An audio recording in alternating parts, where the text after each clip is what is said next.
آداب ناظرین، رخشیز کریٹیویٹی میں آپ کا خیر مقدم ہے۔ آج میں ایک ایسی شخصیت سے آپ سب کو روبرو کرانا چاہتی ہوں جو تاحیات مخفی ہی رہیں، جنہوں نے گھر کی چار دیواری کے اندر رہ کر اردو ادب کی خدمت کی۔ ان کی شاعری نے ہم سب کو مسرور کیا۔ آئیے ہم سب مل کر ان کے نمود کی پہل کرتے ہیں۔ جو شخصیات گزر گئیں وہ ہماری ہی وراثتیں ہیں۔ ان کی یادوں اور ان کے کارناموں کو زندہ رکھنا اور اسے سنبھال کر رکھنا ہم سب کا فریضہ ہے۔ میں ذکر کر رہی ہوں صالحہ بیگم مخفی مظفر پوری کا، جو ہماری نانی جان تھیں اور جن کو شاعری کا ہنر اپنے آباء و اجداد سے ورثے میں ملا۔ مرحومہ مخفی کے والد مرحوم ابوالحسن خان نیسا 3 بھائی تھے۔ بڑے بھائی مرحوم اعجاز حسن خان اور دوسرے بھائی مرحوم ریاض حسن خان خیال۔ مخفی جب پیدا ہوئیں تو صرف 6 ماہ بعد ہی غیر محرموں کے سامنے پیش کرنے سے پرہیز کیا جانے لگا۔ ظاہر ہے وہ 3 بزرگوں کی آنکھوں کا تارا تھیں۔ خصوصاً ریاض حسن خان خیال نے ان کی تعلیم و تربیت کی طرف زیادہ توجہ دی۔ 10-11 سال کی عمر سے ہی وہ شعر کہنے لگیں۔ شاعری تو ان کی گھٹی میں تھی۔ مرحومہ کے دادا ہادی حسن خان نایاب اور نایاب کے 3 بھائی مہدی حسن خان شاداب، احسان حسن خان احسان اور حسن خان داور چاروں ہی شاعر تھے۔ 16 سال کی عمر میں ان کا نکاح سید ذکی حسن خان مرحوم سے ہوا، جو نہایت خوبصورت اور باوقار شخصیت کے مالک تھے۔ ان کا خاندانی مزاج بھی شاعرانہ تھا۔ خود تو کبھی شاعری نہیں فرمائی مگر زبردست سخن فہم تھے۔ مخفی مرحومہ کے مائکے اور سسرال کا خاندان بھی ایک اور ماحول بھی قریب قریب یکساں تھا۔ مخفی کے سسر قبلہ محبوب حسن خان مرحوم نے بیرسٹر ہوتے ہوئے بھی کبھی پریکٹس نہیں کی۔ 23 سال تک مظفر پور ڈسٹرکٹ بورڈ اور میونسپلٹی کے چیئرمین رہے۔ ان کی کوٹھی محبوب لاج دیوان روڈ مظفر پور میں واقع تھی۔ مخفی مرحومہ کی کل 8 اولاد ہوئیں۔ مسلسل 7 بیٹیاں حسینہ خاتون، سمیہ نسیم، اسما خاتون، نسیمہ خاتون، نجمہ خاتون، شمیمہ خاتون، شاہینہ خاتون اور آخر میں ایک بیٹا محمد حسن عرف محتشم ہوئے، جو اب US میں رہائش پذیر ہیں۔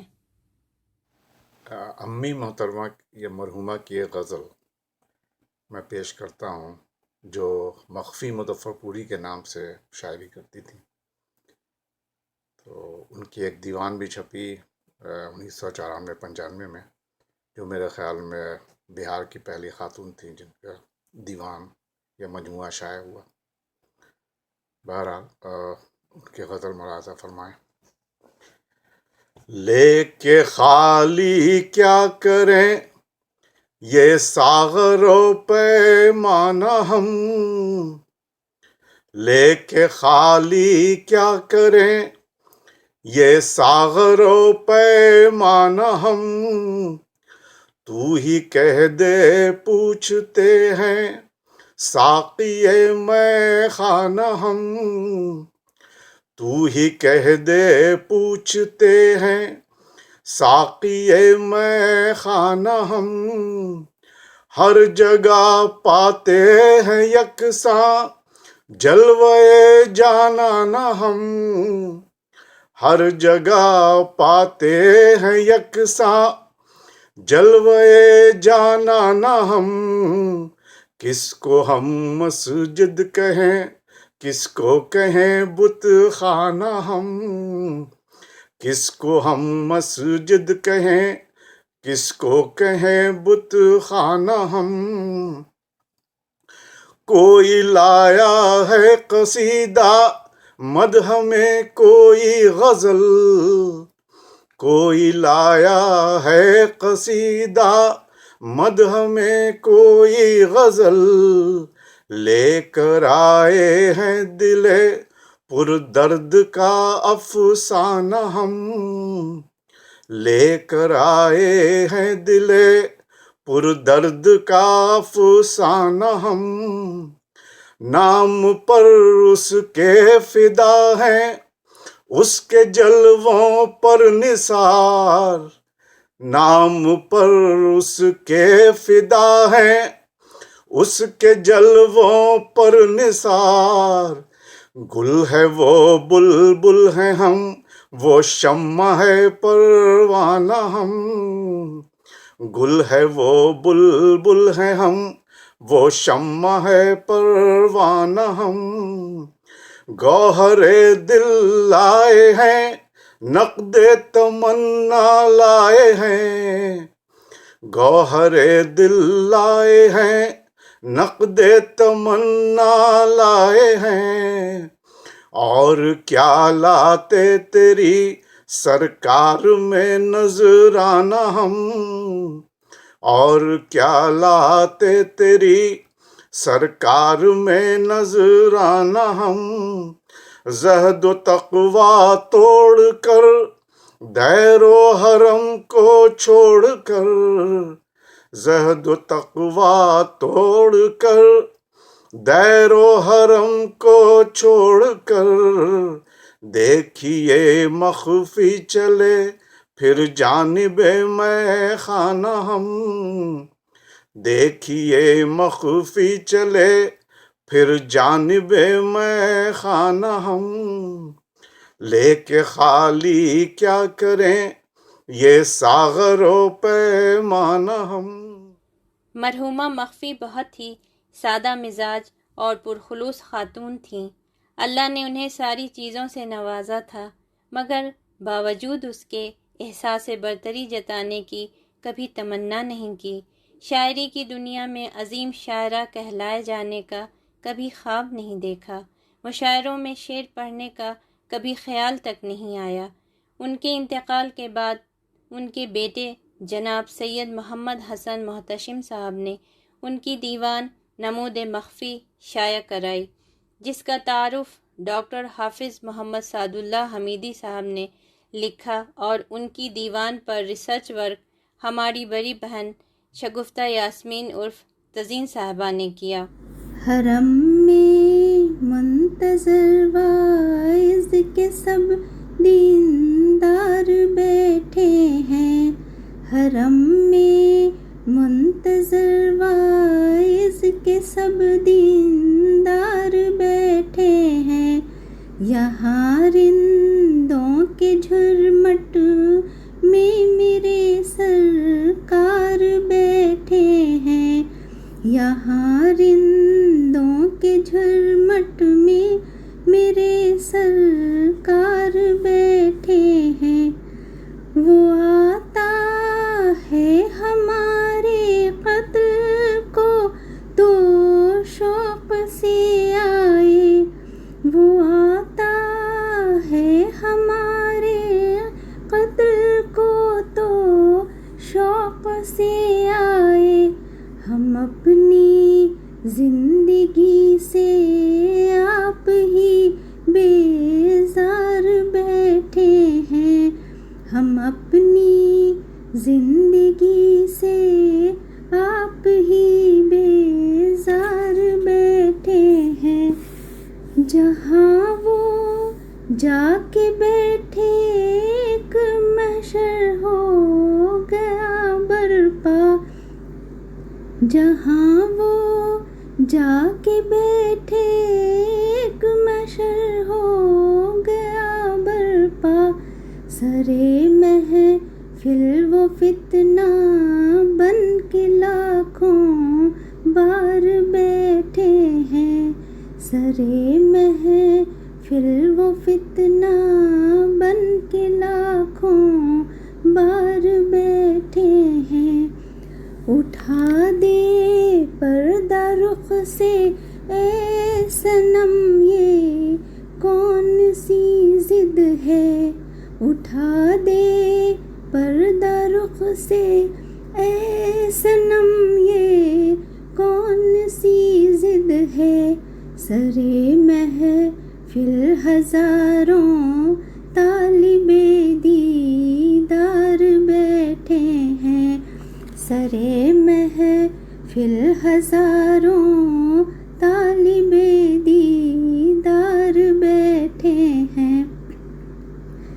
وہ کل تک تو بہت خوش تھی مگر ہاں آج اے مخفی، وہ کل تک تو بہت خوش تھی مگر ہاں آج اے مخفی، خدا جانے سبب کیا ہے وہ کیوں بیزار بیٹھے ہیں، خدا جانے سبب کیا ہے وہ کیوں بیزار بیٹھے ہیں، حرم میں منتظر واعظ کے سب دیندار بیٹھے ہیں، یہاں رندوں کے جھرمٹ میں میرے سرکار۔ مرحومہ مخفی کے بعض اشعار امیر مینائی کے اشعار کی باز گشت لگتے ہیں، مگر اصلی رنگ تو داغ کا رنگ ہے، جن کی وہ شاعری کے سلسلے میں پوتی ہوئیں۔ داغ کے شاگرد ان کے چچا ریاض حسن خاں خیال اور خیال کی شاگرد مخفی، لہٰذا زیادہ تر اشعار میں داغ کے رنگ کی عکاسی نمایاں ہے، مگر حیرت کی بات یہ ہے کہ بہت سارے اشعار ایسے ہیں جن میں مومن کا خاص رنگ جھلکتا ہے، ایسا معلوم ہوتا ہے کہ مومن نے اپنے سامنے بٹھا کر ان سے اشعار کہلوائے ہیں۔ ان کے چند اشعار ملاحظہ فرمائیں۔ ہم تو ہر عالم میں تیری دید کو ترسا کیے، ہم تو ہر عالم میں تیری دید کو ترسا کیے، غیر کی محفل میں گر تو بے نقاب آیا تو کیا، دیکھنا چارہ گرو کیا کوئی ٹانکا ٹوٹا، آج کیوں رشتہ ہے پھر زخم جگر آپ سے آپ، زیست بھی ایک خواب ہے اور موت بھی ایک خواب ہے، مختصر یہ ہے کہ ساری زندگی ایک خواب ہے، ادھر کہتے ادھر کہتے ایاں کہتے نہاں کہتے، اگر سنتا ہمارا حال ہم سے رازداں کہتے، اگر سنتا ہمارا حال ہم سے رازداں کہتے، بنایا آشیاں ہم نے بھی لیکن برق کے ڈر سے کلیجہ کانپتا ہے، آشیاں کو آشیاں کہتے، کلیجہ کانپتا ہے، آشیاں کو آشیاں کہتے، یہ حسرت ہی رہی اے دل مگر ایسی کہاں قسمت، کسی کے سنگ در کو ہم بھی اپنا آستاں کہتے، کسی کے سنگ در کو ہم بھی اپنا آستاں کہتے، نکالا ہم نے کچھ منہ سے کہ تم نے جھڑکیاں دے دی، عدو کو بارہا ہم نے سنا ہے داستاں کہتے، عدو کو بارہا ہم نے سنا ہے داستاں کہتے، قفس میں کیا سنائے تجھ کو رودا دے چمن بلبل، چمن والوں کا افسانہ چمن کے درمیاں کہتے، چمن والوں کا افسانہ چمن کے درمیاں کہتے یہ دنیا کیسی بدلی ہے، یہ کیسا انقلاب آیا، جو رہزن ہے زمانے کا اسے ہیں پاسباں کہتے، جو رہزن ہے زمانے کا اسے ہیں پاسباں کہتے۔ شب غم کی کہانی گوش دل سے تو اگر سنتا، تو مثل قصہ ہر دن نئی ایک داستاں کہتے، تو مثل قصہ ہر دن نئی ایک داستاں کہتے۔ تغافل سے نہ پیش آتے اگر وہ ہم سے مخفی، تو لاکھوں ظلم سہنے پر بھی ان کو مہرباں کہتے، تو لاکھوں ظلم سہنے پر بھی ان کو مہرباں کہتے۔ ادھر کہتے ادھر کہتے عیاں کہتے نہاں کہتے، اگر سنتا ہمارا حال ہم سے رازداں کہتے۔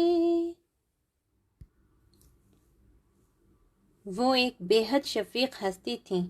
جو ہم سبھی بچوں کو شاعری کے ساتھ ساتھ رانی ممولا اور سبز پری کے قصے بھی سنایا کرتی تھیں۔ ایک نظم جو میں نے ان کی یادوں کو سمیٹ کر لکھی ہے پیش کرتی ہوں۔ ہماری ننا۔ صالحہ نام تھا ان کا، تخلص مخفی کرتی تھیں، صالحہ نام تھا ان کا، تخلص مخفی کرتی تھیں، نرم تھا لہجہ اور شیریں وہ بات کرتی تھیں، شاعری تھی جان ان کی شاعری کی جان وہ، شاعری تھی جان ان کی شاعری کی جان وہ، ہائے ان کی شاعری ہے اور نہ ہے اب شان وہ، ان کے جاتے ہی وہ ساری رونقیں جاتی رہیں، ان کے جاتے ہی وہ ساری رونقیں جاتی رہیں، ان کے دم سے تھیں جو خوشیاں وہ بھی نہ باقی رہیں، وہ سراپا حسن تھیں اور شخصیت بھی باوقار، وہ سراپا حسن تھیں اور شخصیت بھی باوقار، جو بھی ان کو دیکھتا ان پہ ہو جاتا نثار، ان کی ساڑی اجلی ہوتی اور بارڈر ہوتے کالے، ان کی ساڑی اجلی ہوتی اور بارڈر ہوتے کالے، سادگی کی تھیں وہ پیکر ان کے دم سے تھے اجالے،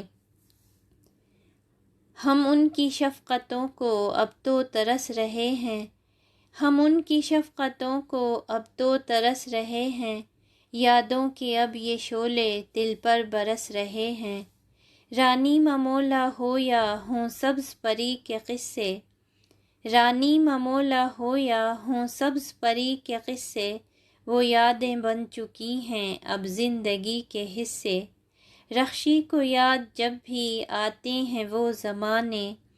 رخشی کو یاد جب بھی آتے ہیں وہ زمانے، آنکھوں سے گر کے آنسو کہتے ہیں سب فسانے۔ اب یہ ہستی ہمارے بیچ نہیں ہے، لیکن ان کی یادیں اور محبتیں آج بھی ہمارے دل و دماغ میں زندہ ہیں۔ اگر آپ سب کو ہماری یہ کاوش پسند آئی تو پلیز لائک، شیئر اور سبسکرائب کریں اور کمنٹ کر کے اپنی دعاؤں سے ضرور نوازیں۔ ملتی ہوں پھر ایک نئی ٹاپک کے ساتھ، تب تک کے لیے اللہ حافظ۔